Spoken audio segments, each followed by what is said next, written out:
Egypt has rejected this idea, and as a result, the international community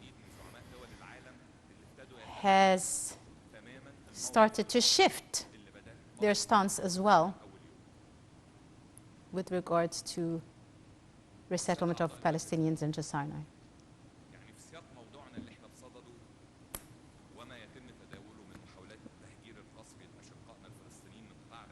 With regards to this issue, we have certain issues that are deciding the Egyptian stance towards this issue. Firstly, the protection of Egyptian national security, because the forced resettlement of the Palestinians into Sinai is totally rejected, as this is totally against the Egyptian policy and national security. Protection against the dissolution of the Palestinian cause.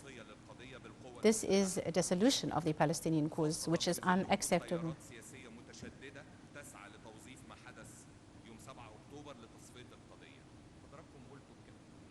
You've all said, of course, all these points. And you said Egypt has already received over 9 million guests, as we call them, as Mr. President calls them. Surely we can receive another 2 million, but that's not the point. There is a great difference here. Over the last few years, and even tomorrow, and futuristically, border crossing will always be open, and under normal circumstances, they are more than welcome. However, Egypt will never accept 2 million Palestinians. This means that the Palestinian cause will come to an end and dissolve, which is totally unacceptable.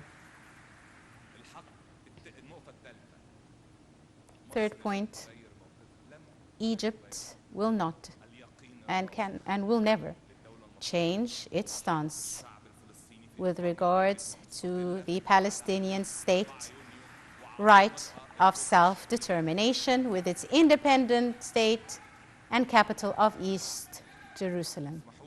Allow me. This part is very important. Note, please. The Egyptian state has taken many important measures since the beginning of this conflict and aggression on the Gaza Strip. Firstly, we have confirmed our rejection of any attempt on every single occasion since the beginning of this aggression. So we are clear from the beginning. And to cut it short, we are clear. And from here, again, I confirm, Egypt rejects the forced resettlement of the Palestinians away from the Gaza Strip into Egyptian land, and we reject any Israeli acts to force Palestinians onto Egyptian land. And this is an issue that we recognize as a threat to our national security and our land. Hence, Egypt will not shy away from using any measures to protect its borders and its national security.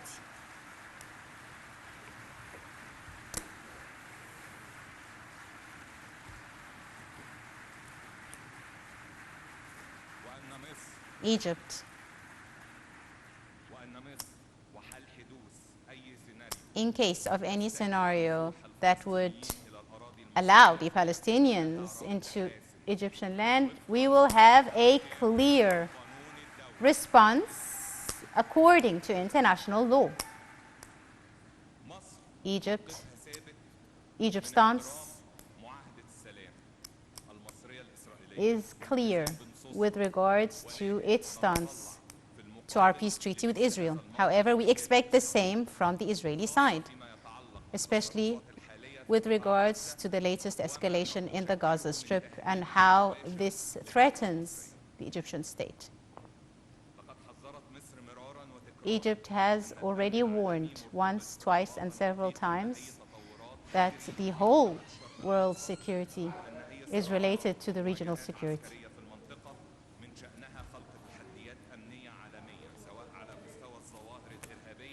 Of course, Egypt has already said that the forced resettlement of the Palestinians will always be rejected, and the latest developments in the Red Sea as a result of this war confirms what President Abdel Fattah al-Sisi has already warned against. If these aggressions do not stop, this will destruct the whole region and allow the whole region as well as the international community will draw them in.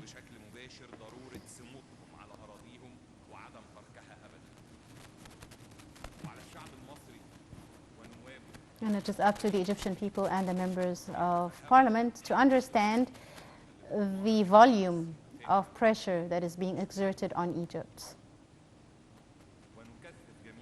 And we must all stand together and support the Egyptian stances with regards to the situation in Gaza and what even can happen in the future in order to protect our national security. Egypt has taken other measures with Arab nations, specifically with Jordan, because this forced resettlement of the Palestinians away from the Gaza Strip can again occur in the West Bank.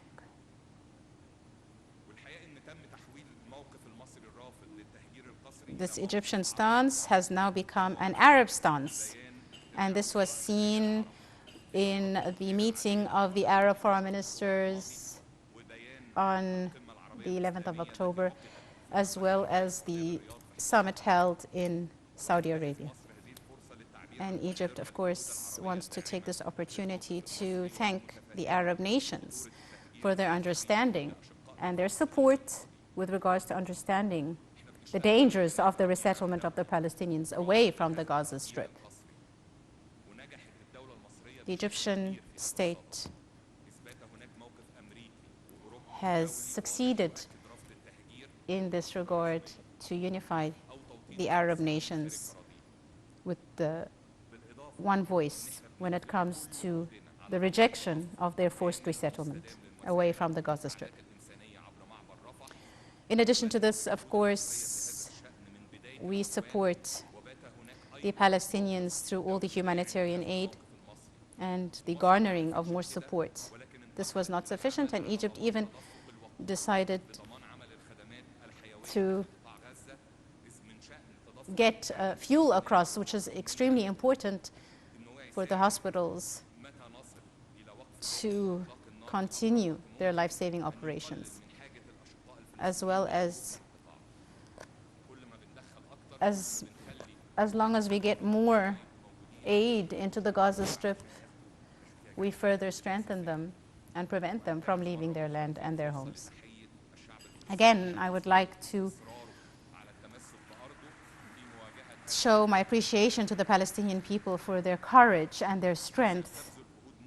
Egypt is continuously working towards a humanitarian ceasefire to allow paving the way for a political resolution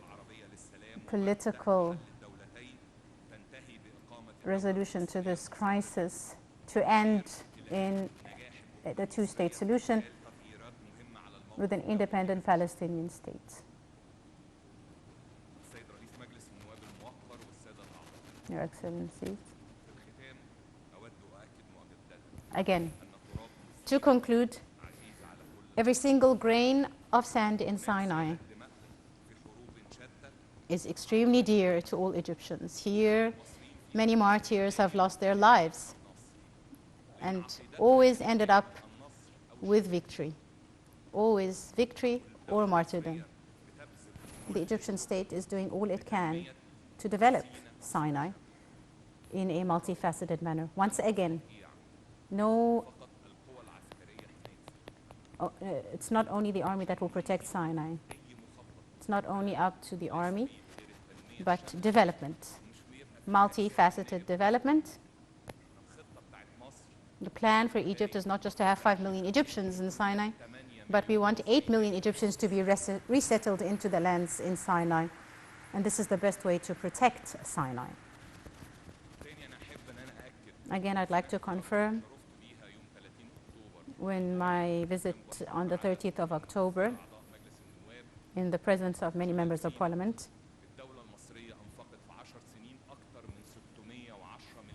we have seen more than 610 billion pounds to develop the area.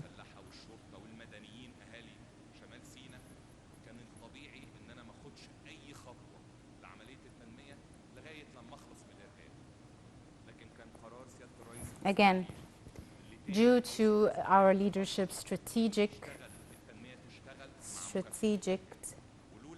development plan, this has pushed us forward at least 10 years with regards to the development of Sinai.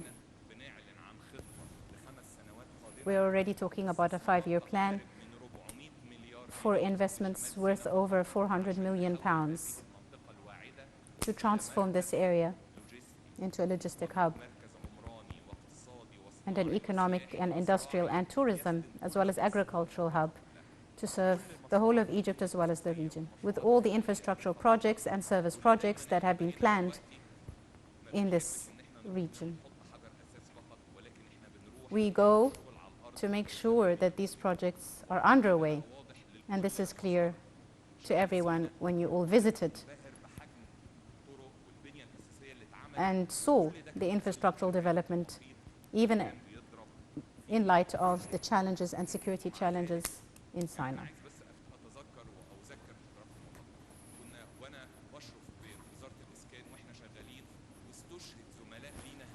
Even when we were working there, some of our colleagues from the construction companies and water companies were martyred over the years there as a result of the security attacks previously. Yet, we continued to develop the area. Sinai, God willing, will always be a part of Egypt, and this is one of the most important areas and dearest areas to Egypt. To conclude, I came today to reassure you and all Egyptians that the Egyptian state and all its institutions headed by President Abdel Fattah al-Sisi and the Egyptian government and our army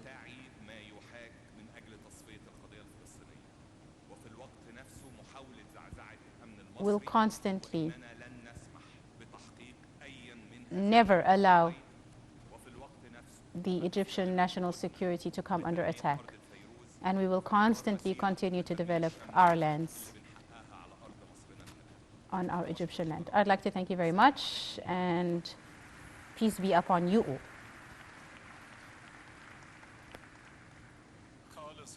Thank you very much, Mr. Prime Minister.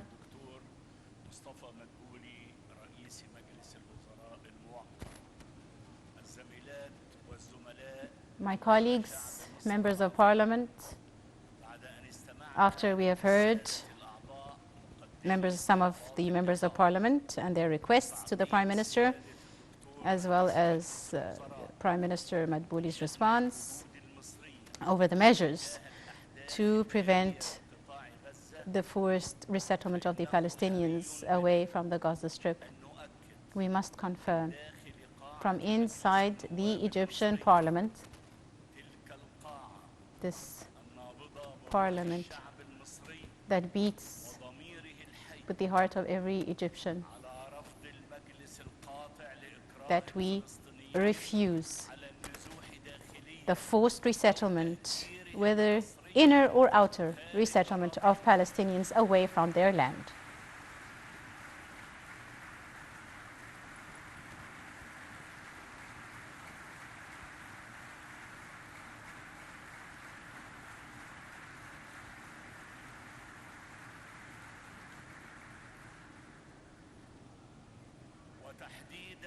specifically the Sinai Egyptian land and the authorities of the Egyptian state to confront any attempts to forcibly resettle the Palestinians into the Sinai Egyptian land, and any attack on our land and security. And the Parliament, from its side, as the judicial voice, will seek to always protect Egyptian national interests from any aggression, either internally or externally, which is what we are seeing, to criminalize any attack on the Egyptian state. On this regard, the Parliament again confirms the judicial body and environment will adopt certain laws to repel any attacks on Egyptian national security, either internally or externally, and will have great responses to protect the state and its leadership. The first of which is that of the laws that will criminalize any attack on our national security. Also, another law to face and fight terrorism that will allow the use of any force needed to repel any attack and view this as a terrorist attack,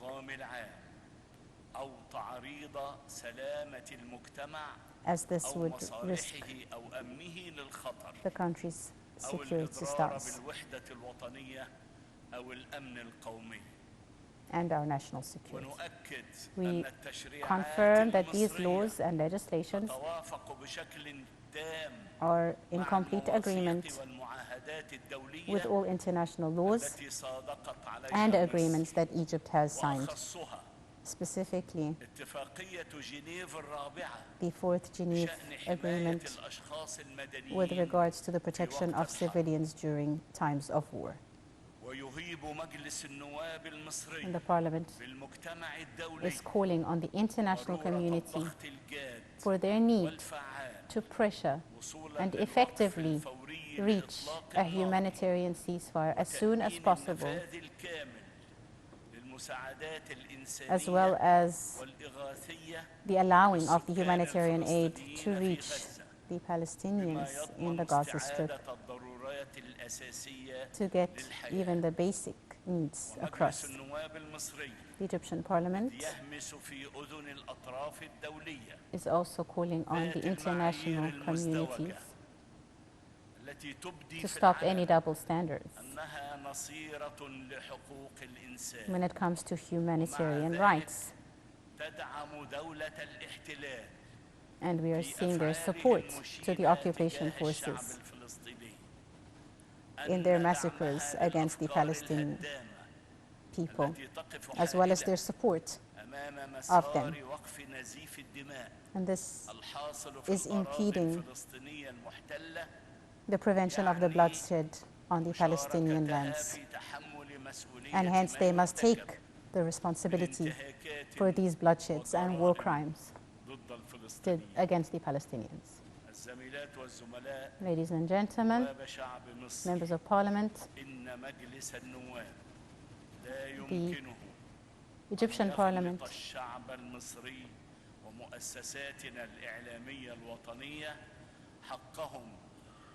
cannot deny the Egyptians their right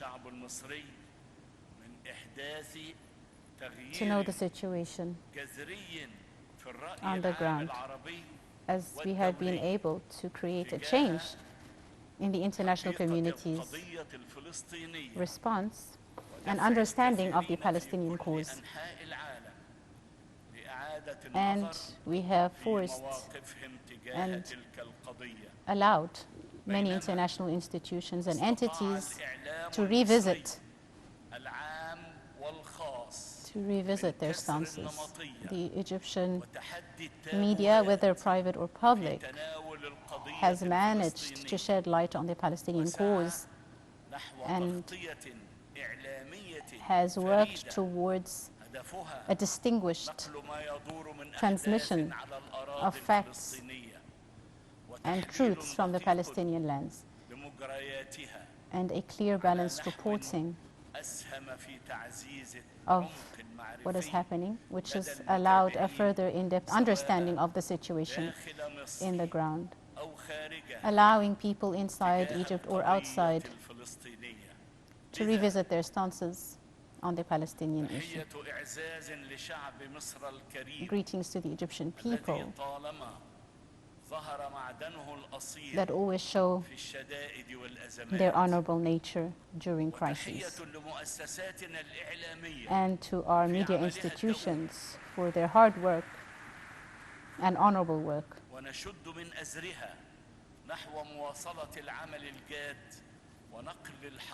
in transmitting the real picture on the ground. My dear colleagues, the Egyptian Parliament confirms with strength once again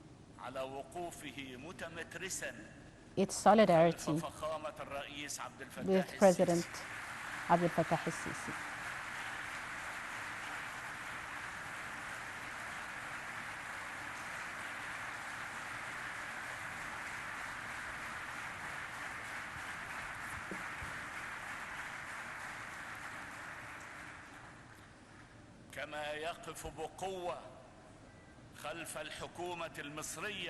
And we support with strength the Egyptian government under the leadership of the Prime Minister Dr. Mustafa Madbouly in all their stances and decisions to protect the Egyptian national security as well as the Egyptian nation. Defending the nation is defending the Egyptian person and our identity and history.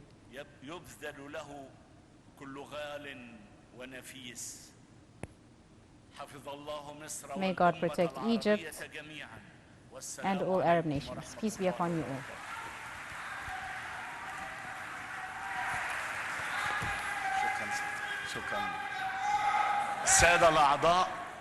Members of Parliament, من المادة 277 من اللائحة الداخلية للمجلس على أن وللمجلس تأجيل الجلسة لموعد غير محدد وفي هذه الحالة يحدد رئيس المجلس موعد الجلسة المقبلة ويخطر به الأعضاء وعملا بحكم هذه الفقرة هل توافقون حضراتكم على أن تؤجل الجلسة القادمة have our next session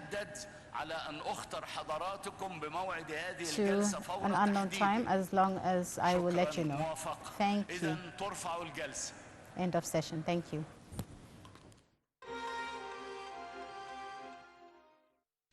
على عهدي على ديني على أرض تلاقيني أنا لأهلي أنا أفديهم أنا دمي فلسطيني فلسطيني فلسطيني